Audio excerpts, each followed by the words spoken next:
back to another episode of Behind the Lens. I am Alex Linton, the photographer of Ignited Soul Expressions. And here today with me, I have Rayvon Griffin of Rayvon Creates. And she'll be my special guest today. So we're going to get into it. So Introduce us to yourself and let us know who you are. I'm Rayvon Griffin of Rayvon Creates. We are a small business photography and makeup company on the north side of Jacksonville. We work with clients from as young as 6 months to as old as infinity and beyond. So we have a very kind of intimate location where we take one-on-one clients and up to groups of 4 for indoor and then up to 10 for outdoor sessions. Okay. And how long have you been doing photography? So 7 years total. I've been back in Jacksonville for almost 4 years now. It'll be 8 total in April. Okay. And how did you come up with the name Rayvon Creates? So my name is Rayvon, of course, but I knew one day my last name would change, so I didn't want to invest in having a Rayvon Griffin photography. That's smart. And I didn't want to be stuck just doing photography, so I wanted to kind of keep it open.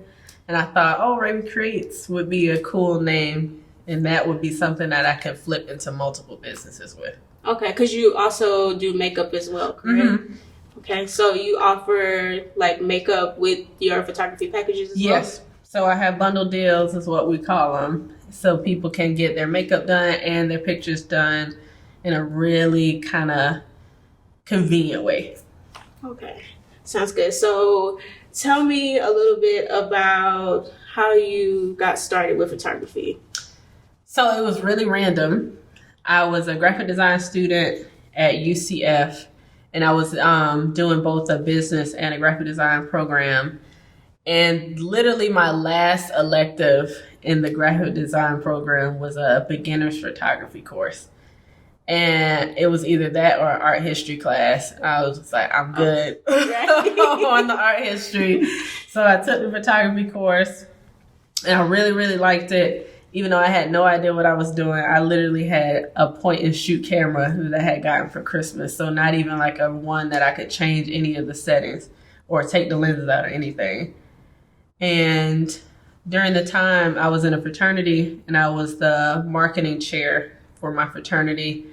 And, redoing our marketing materials on our website and stuff. And I noticed that there was a lack of Black representation when it comes to like business stock photos and things like that. So I started taking pictures of us and using it for our websites and flyers and materials like that. Oh, that's kind of cool. Oh, wow. So what was it like? What was the transition of saying like, okay, I've dabbled in this. Is it something that I like to like the full-on moment where you like, I should try this for myself?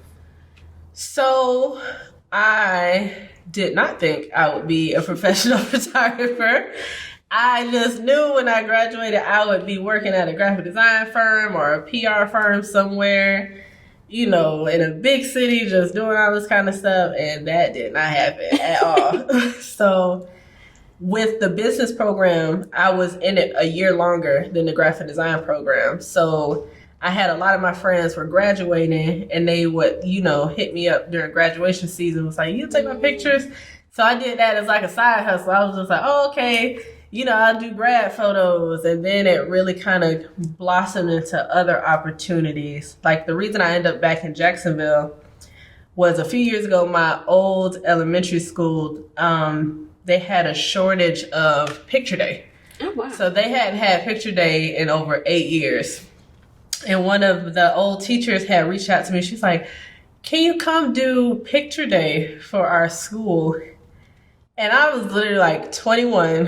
I had no team. It was just me. And so I grabbed my mom and my nana and I was just like, I don't know nothing about picture day. We gonna make it shake, and we figured it out. So I did a whole school with me, my mom, and my nana. And then I ended up getting... students was it?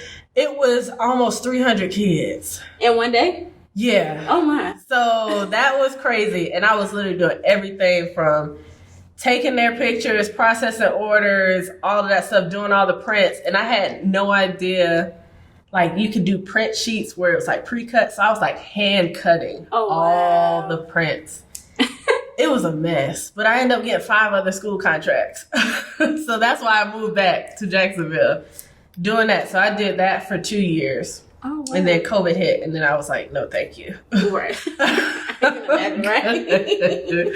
Yeah, so it was crazy. It was really crazy. So, okay, so you started off like doing the schools and stuff like that, but how did you kind of like find your niche to what it is now? Because now you do like little babies, you do kind of like these birthday things, yes, maternity shoots. So when I first moved back to Jacksonville, I was looking for other photographers to kind of befriend because I had no friends here. So I found Carissa on Instagram. And that's Diamond Eyes Photography for those who don't know. But I shot my shot in her DMs and I was just like, hey, I don't know you and you don't know me, but your work is really cool and I'd like to, go to your studio. And this is where she was off of like Roselle Street. So it was a small little studio and she had me come and I met her and we hung out a couple times. I was just like, oh, she's really cool. Come to find out our birthdays were like a week apart. Oh, wow. So normally during our birthday times, we do like a trip or something together. But talked to her a lot and she would send me her clients' children because at the time, she didn't take pictures of children at all. It was 13 and up. So that's where I really started getting a lot of kids from. It was referrals from her. Okay. And then, as she would moved into her new space and she was getting rid of stuff and she started, giving me her old props. And she was like, hey, you might be able to use this because I was anti-props. I really was. I was Listen, I don't even blame you. I don't do props either. Listen, the person that I have become now would literally 5 years ago be like, that's you? Like, oh, it was totally random. But I just kept working with it. And she was just like, you'd be really great at the kids. And she'd give me all types of advice. I'm like, okay, sis, we gonna pray about it and we gonna make it work. But after, doing that for a while, I really did start to enjoy, the little kids and then coming up with more creative sets. So it's just been a snowball. Okay. So what sessions do you enjoy the most to shoot? So my top 3 are probably 6 months. If I do kids, 6 months is my favorite age to do. I love grad shoots. That's the first thing I started doing, so I feel like grads will always have a special place. And then I am slowly starting to like my teenagers. Slowly. It was, at first I was like, I don't know. But my teens lately have been so creative. And that's my favorite group to do makeup on. Because, it can get kind of mundane when you get to the older crowd. Even though they're fun to actually hang out with. Like my older ladies, like that 35 and up, like we have a great time at my house. But the makeup wise, the teenagers are so open to like different stuff. Glam, yes, colors. They go to the extreme. So that is probably my favorite age as far as makeup stuff goes too. Okay. And then explain to us a little bit about like your setup. So how's your like studio done now? Okay. So I have a home studio. So the majority of my home is dedicated to Rayvon Creates. Literally the only thing that's mine is my bedroom at this point. My second bedroom is a whole beauty setup where I have like the makeup area, you get dressed, I have a TV in there. If you have to have a family session where you get your makeup done so the kids can watch TV while you get your makeup done. And then my living room area is really just a waiting area. And then off of the kitchen, I have a bonus room where it was, I guess, supposed to be a patio, but it's not. It's a very strange room, but that's where all the magic happens. So I have all of my backdrop stuff, setups in there. It's a pretty decent size, and that's why I have it limited to a family of 4, because anything over that, it can get really cramped. So it's pretty nice though. And then my garage is where I have everything. I used to be able to park in there, but I cannot anymore. Like, it is bursting at the seams with all the random stuff that all I your props. Yes. I can imagine. It's a storage. It is a whole area of itself. Okay. So now you have like your in-home studio and you have things set up like that. But prior to that, like, were you shooting like outside? Were you like working in somebody else's studio? What was the transition of that? So I've never had a full-time job. I've always done part-time jobs because I always knew I did not want to get comfortable anywhere full-time. So I made myself, you can only do part-time. So whatever you can't afford after your part-time, you have to make it with Rayvon Creates. So in Orlando, I worked mainly outside. Okay. You know, if I had a friend or two who would come, I had a little apartment. It was me and my fiance lived together there. And they would come and do like little basic headshots. But it was nothing like what I was doing now. But I was mainly outdoor. And Jacksonville is a lot colder than Orlando. For it to only be 2 hours away, like the weather is totally different. So when I came here, I was like, oh, yeah, no. Like from October to February, it's just like, it's a no for me with most of the outdoor stuff. So I was like, I really got to come up with an idea for how the indoor stuff is going to go. So when I moved into the house that I'm in now, it's like, okay, I'm just going to use this little area. You know, that back room was still really just a guest room. But over the years that I've been there, I've really tried to tailor it to what a commercial studio space would look like. So we were just talking about your studio setup. Yes. But I'm going to kind of like double back a little bit. So when you were talking about working with Diamond Eyes, did she kind of like mentor you when it came to like the studio setup and the lighting and stuff like that? So talk a little bit about that. Okay. When I first met Carissa and I moved into my studio space, I still had not done a whole lot of studio lighting and equipment and stuff like that. I had those, what are the lights that stay on? It's not like the LED lights? Yeah, it was awful. It was awful. But I had bought some lights and I was like, friend, I don't know nothing about these lights. So she came over to my house and we spent a full day where she was just looking at my stuff. She really didn't know what my lights were doing either. She was just like, these are the camera settings that I use on my camera, and this is what I think these lights do. So we just played around, and she sat in front, and I just practiced on her for a little bit. And then I started snatching my family members like, oh, okay, like, come real quick, just make sure that I know what I'm doing. So between them and her, it's really just been a lot of hands on deck as far as trying new things and getting that stuff together. Okay, so other than like the course that you took in school, are you pretty much kind of like self-taught? Yes, that course it was not. First of all, I did not even buy the book that we were supposed to use for the class. So everything that I learned was literally in class. If I didn't learn it in class, it was no-go for me. So Carissa and YouTube and trial and error have been my godsend. Okay, and then how long did it take you to learn to shoot in manual? Oh, child. See, listen, you telling me, so you make me tell some secrets now. I probably did not even start doing manual mode until like a year and a half ago. Okay. Like I was so scared to even jump into it because I'm just like, I know manual can be scary. It is overwhelming, and people was paying me, and I'm just like, I can't let them know that I don't know what I got going. Or whatever happens, I'm gonna fix it in post, and I'm just gonna edit it to look nice. I had no idea what I was doing in manual mode, but I feel like I am now at a place where I'm more confident. Yeah, I'm not an expert. See, I don't want to teach nobody else. You know, I have a lot of people asking me to mentor them, and I'm just like, listen, now you really gonna make me expose myself. Listen, it's kind of like, do we know what we're supposed to be doing? I don't. I'm just like, I'm just gonna click a couple buttons and see if it looks right, and if it doesn't, we're gonna change it up and do something different. But it says I'm a work in progress. Listen, I feel the same.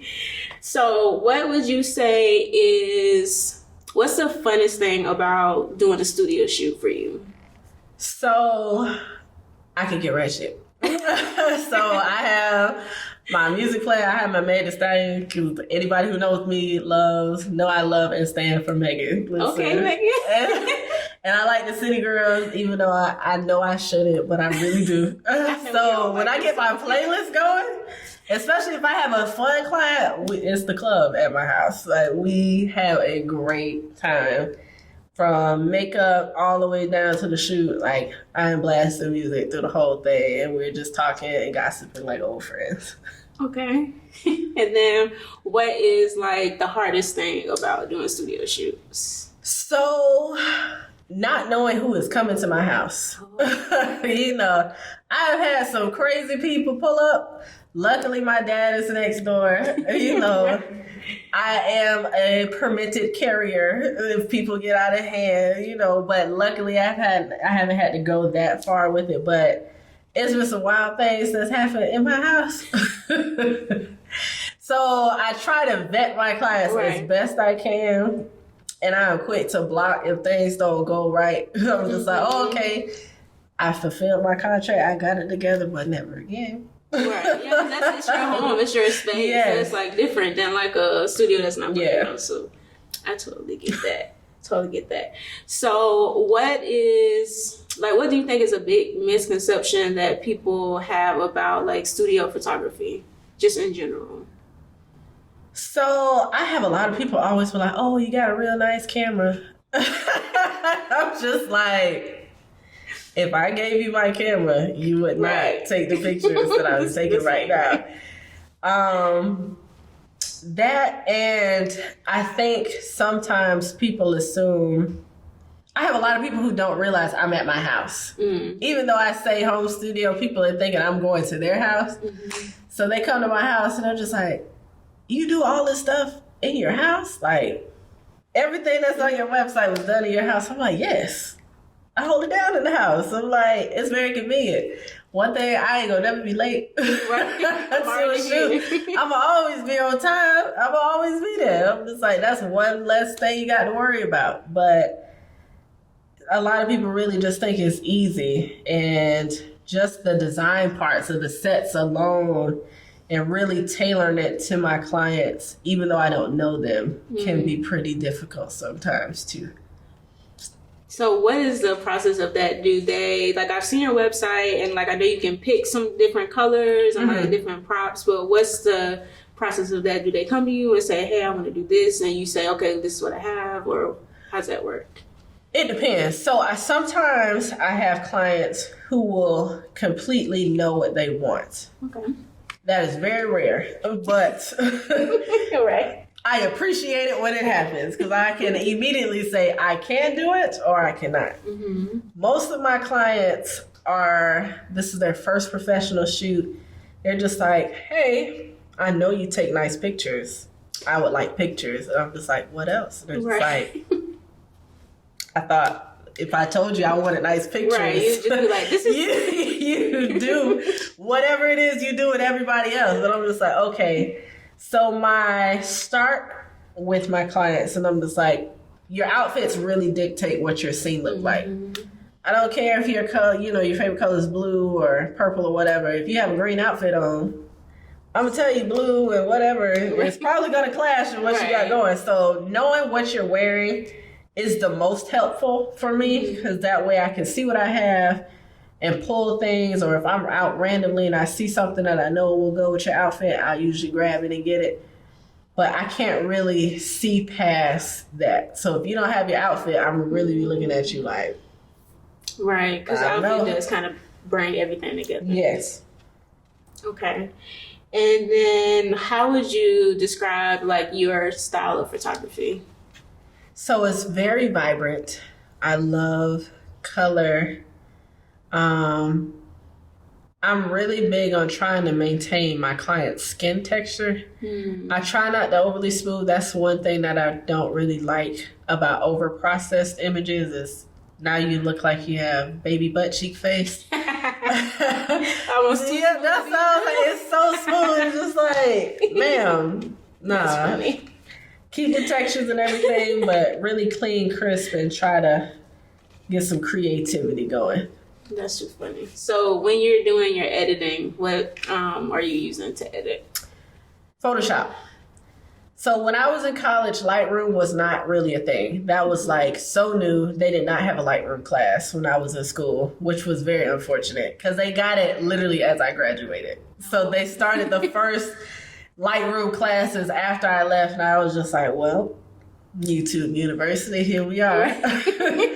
But Photoshop is my bread and butter. Yeah, but I feel like if you can master Photoshop, you can master Lightroom. That's what people say, but I feel like I'm a millennial, but I'm really Gen X when it comes to technology. And it's like some things I can get really quick, and then others I'm just like, I need to physically be somewhere for somebody to show me how to do it. Mm-hmm. And Lightroom, my biggest thing, I have the hardest time just closing out my programs. Like when I open it, it's always whatever last thing I was working on, and I don't know how to fully just close it out. Like just little stuff like that. That's so funny. I will edit and save, but closing it out is still don't know. Because I predominantly use Lightroom. Okay. But I will use Photoshop every once in a while. But it's usually if I have like a very specific edit. Okay. Because you learned Photoshop first. Yes. But to me, I'm like, okay, YouTube, hey, how do we do this again? It's some really good YouTube people out there with Photoshop. And I even bought some editing techniques from other photographers that I think were very helpful. Like Joyanne Panther, I don't know if y'all know her. She's a photographer down in Orlando. But I really did like her skin editing tutorials. They were really, really good. I haven't bought anybody's like editing tools, but the only real editor that I watch is like Prince Mason, I think that's his name. Okay, I know. Oh, yeah. He's really good. See, I've been following him on Instagram. He does really good work. Yeah, so I watch this stuff, but I'm still very much like, if I don't need Photoshop, we're not going to go there. Can this get done in Lightroom? Okay, cool. That's kind of how I feel. So, tell us about your gear. What current camera body and lenses are you using? Okay. The Canon, I'm Team Canon. The 5D Mark III is what I'm using now. I have a 6D as my backup camera. I started with a 60D, and that was literally because I did not know the difference between a 60 and a 68 and scammed myself when I bought it off of Craigslist. But the 5D3 has been holding it down. Okay. For studio shoots, I usually use the 70 millimeter. What is it? 70. The 70 to 200? No, that's what I use for outdoors. Okay. It's the 2470 okay. is what I use for my studio shoots. That, the 85, and the 100 millimeter are my go-tos. Okay. What's your favorite lens out of all of them? For studio shoots, just for the capabilities of it, probably the 2470, just because I can use the whiting in it and all that stuff like I need to. But the detail wise, I really do like the 100 millimeter macro. But outdoor, I'm always use that 70 to 200. I have not used the 100 millimeter. I like that one. Yeah. So everybody's like team 85, and I'm just like, that's cool. I like the 85. But that 100 though, like that's that deal. Like I really do. That was the second lens that I bought. That was like my first, like I always call it the red ring lens, because you know it's the real one. If it ain't got the red ring right, it's not real. But that was my first one that I bought. Okay. Let's see. So what is the hardest part about running a photography business? Oh, child. It's because I do everything. I am the receptionist. I am the photographer. I'm the editor. I get all the paperwork and stuff done. I am a therapist. I am a child wrangler and boo-boo kisser. It's all types of stuff. But that customer service part, will definitely try you gangster every now and again. It's just like, whew, y'all lucky I got stuff to live for. Right. I got goals and dreams that I want to achieve. I don't have time to waste to get out of jail free on you. So that is definitely, especially here in Jacksonville, the culture is a little different than it was when I was in Orlando, but just trying to balance all of my hats and still be productive and have a life. Right. So do you see yourself trying to maybe like get a team, add some people just to help with all of that? Yes. I want a team. But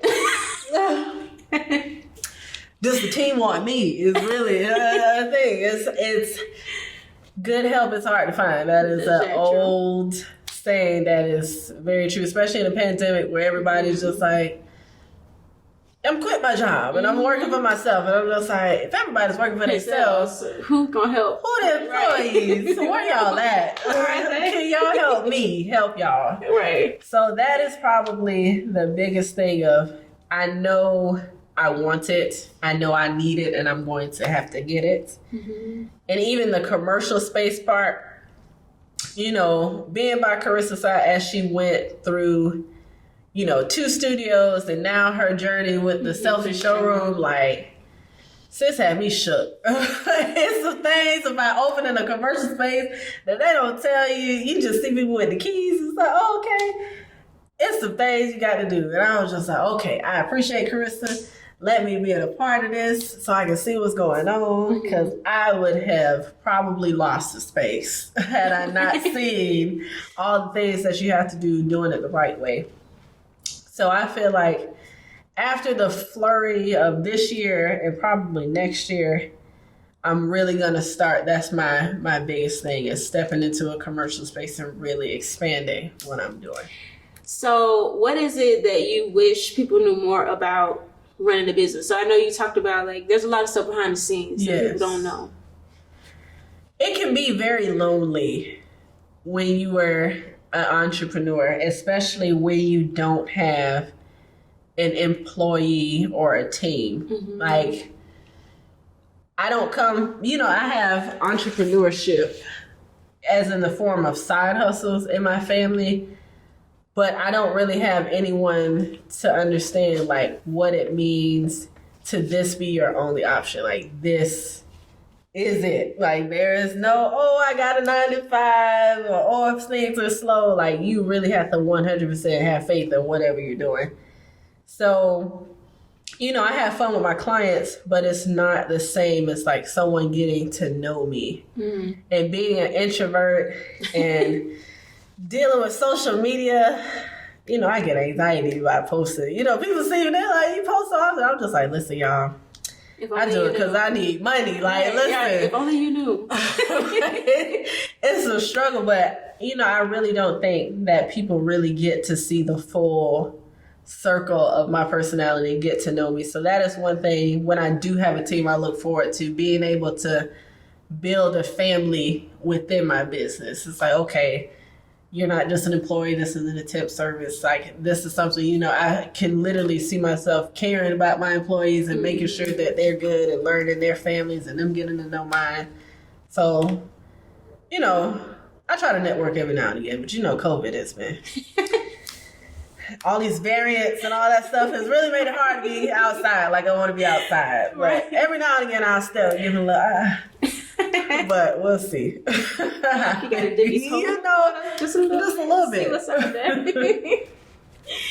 So, okay, so you're doing this by yourself, but what was the transition like from part-time, or like this is side hustle, to full on, like this is it? Okay. So when I first moved back to Jacksonville, I had 3 jobs. 3? 3. I was doing Rayvon Creates. I had a job with the city of Jacksonville working in the Parks and Rec department, and I worked for the YMCA. Okay. I hated the YMCA. Okay. That did not last. I did that over the summer, and I was just like, oh no, I'm gonna go to jail or get out of the YMCA. Then I stayed at the city for 2 years. And then I had an incident at work that really kind of changed things. And I really needed to get out. So after that situation went down, I was sexually assaulted at work. Okay. And when that happened, I was like, oh, I got to get out of here. Yeah. And I was literally like going through PTSD of like being at my job. And I was just like, I have to get out of here. So when that happened, I was like, you got 6 months to get out of here. And that's when I really started coming up with a plan and going hard to quit. Because I was like, I got to get out of here. It took a little bit longer than 6 months.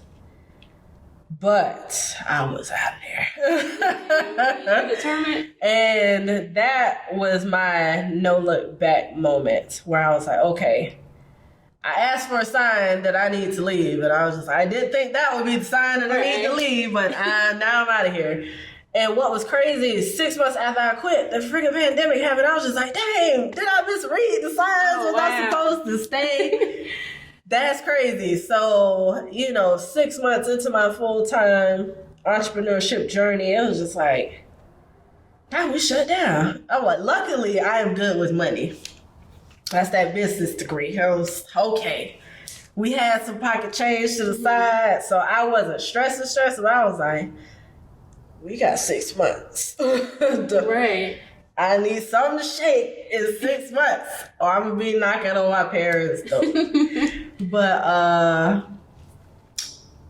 that first month that we really shut down, that's when I really came up with my own version of a business plan. It's not probably your typical business plan, but I was like, these are things that I can do, and I know it's going to work. So I focused on creating content. That's what really jump-started the makeup. Like I said, oh, okay, I was going to do a little makeup. My clients really bullied me into the whole makeup part. Yeah, because I was going to say, were you originally offering makeup? No. Okay, that came later. I was literally a graphic design company who also did photography. That was my focus. I was like, I'm going to use this degree. I'm going to do graphic design. And then I started doing graphic design for other people. I was like, oh, this sucks. I did not like it at all. I still do all my own graphic design stuff. Except for this rebrand. I use another company for that just to kind of get out of that. But all of my marketing tools and website and all that stuff I do. But my clients bullied me into that transition. Because I would go to my shoots and I have my makeup done or whatever. And they say, so you got your makeup done just to take pictures? I'm like, no, I just did my makeup today and I came to work. You're like, he offered me makeup services? That's crazy. So as I got more and more familiar with my clients and they came back, they started making me add makeup to their packages. Okay. They were like, oh, okay, so we got to shoot this day. So you could come an hour or two early to do my makeup too. Just add that to the invoice. I was like, I don't do makeup. I was like, you gonna do it today? I was like, oh my goodness, okay. So when we had that shutdown, I was literally in my house 24/7, me and my cat Sophie, bored out of our minds, doing makeup videos and trying to learn TikTok. Because that was when TikTok first started becoming a thing. I was like, I ain't got nothing else better to do. I'm going to learn TikTok and I'm going to do makeup videos because YouTube was out of the question for me. Because the editing time for YouTube, listen, I could not. I was like, I know I can do videos, but I cannot do YouTube's editing. And so TikTok came out and I was like, oh, this is quick. Like, real quick, easy to do content. I was like, I got this now. So when I started doing the videos, that's what boosted the makeup. With my clients. And that is what made me come up with the bundle deal package just to kind of give a more convenient look to it. Wow. So wait, are you self-taught with makeup? Yes. Oh, wow. I would never know. Yeah. Listen, me and YouTube like that. Look, I mean, that's a genius idea. Yeah. Because most people get their makeup done for a photo shoot. Yes. So why not come to the same place? Makeup and photo, boom, 2 in 1. So that's a genius idea. Yeah. Thank you.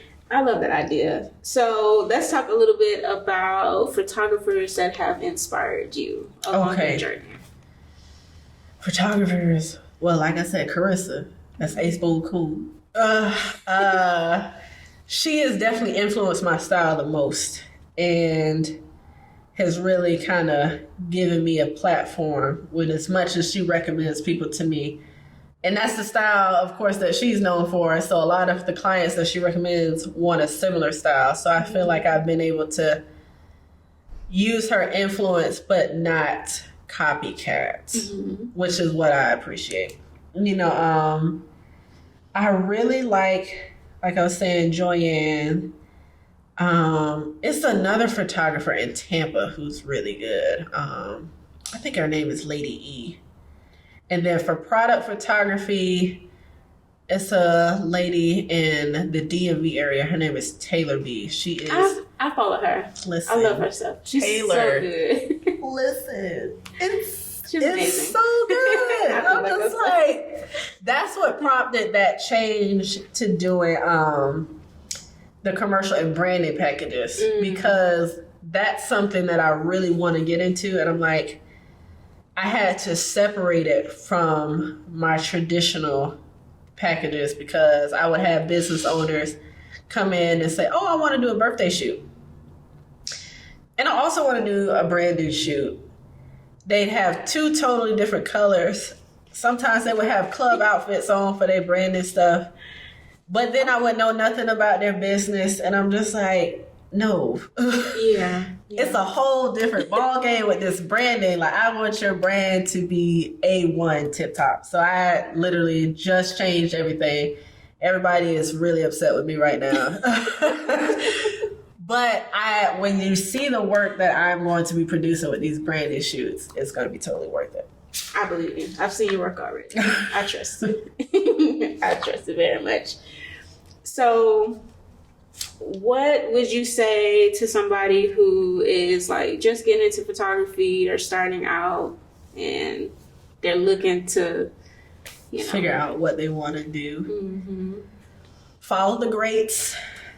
I would say try to decide what type of photography you are looking into starting up with and figure out who the best of the best are in that industry and follow them. Don't copy them. Right. Don't copy. But follow them. A lot of times people underestimate the gems that people drop on their social media. It's not necessarily just looking at their work. Sometimes they might drop advice or say some things that they're going through that you were going through at that point and you don't know how to overcome it. A lot of people tell their life stories and, challenges and things like that, which could be very helpful. Even when you start to get your groove and you think you're doing well, you can always do better. Because I tell myself every year, I want my improvement to be so good that when I look at my work from this past year, next year, it looks like garbage.